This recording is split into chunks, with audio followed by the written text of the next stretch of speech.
Hello mga moms, mga papshi, and mga kabruha. For today's mini vlog ay magsha-shopping kami ni Artemis, ani Habibi. Dito mo yung susugutan itong pastas. Artemis?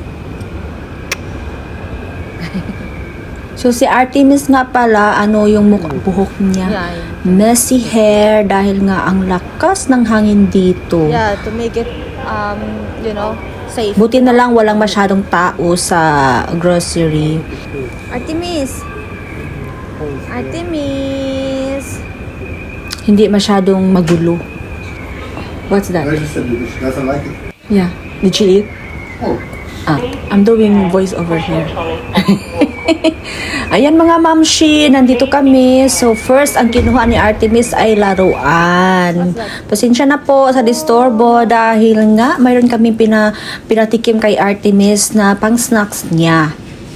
Ayan, nagustuhan niya yung laruan kasi parang ano siya, sensory toys siya. So, dito kami sa vegetable section dahil ito yung paborito ko pakain kang Artemis, mga vegetables dahil healthy, mga mamshi. Kailangan niya ng mga bata natin, especially yung mga bata natin mag-aaral, kang Ariana. Bumili na rin ako ng mga snacks. At ayun na nga, nagbayad na kami. Ang laki ng binayad namin. Akala ko, tatlong vegetables lang pilihin namin. Ang end up marami kaming nabili dahil alam niyo naman pag mag-grocery ka, 'di ba, marami ka makikita. So kahit wala sa budget, sige, bilihin na lang.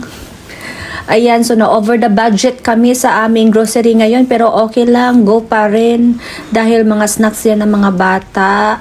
Kailangan nila yan kasi alam naman laging gutom yung mga bata, so kailangan natin silang ipa-snacks din. Si Artemis, pag pupunta kami sa ibang lugar, kailangan na may go to na snacks. Ayan. So pauwi na kami, nagmamadali kaming umuwi sa bahay dahil alam niyo naman kailangan pa magluto ng hapunan kang Artemis at kang Ariana dahil late na. So kailangan na nilang kumain. So pasensya sa background dahil si Artemis ay umiiyak dahil gustong pumunta sa akin. Nandito ako ngayon sa kusina na voice over para mayroon naman ditong storytelling yung video ko. So ayan mga mamshi, so kayo na ang mag-adjust sa aking storytelling dahil alam niyo naman ang hirap mag voice over. So ayan mga mamshi, 65,000 na tayo mga mamshi, mga papshi at mga kabruha. Thank you so much sa suporta at walang sawang panunood ang pagbabash sa akin. Nang dahil sa inyo ay naglago ang ating mga katropa. So ayan mga mamshi, maraming salamat.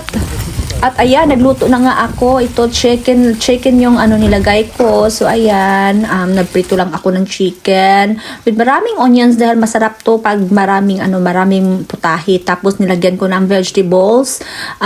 Assorted vegetables yan dahil yan ang paborito ni Artemis. O tingnan niyo naman, 'di ba? Ang sarap at mapaparami talaga ako ng kain ng rice na to.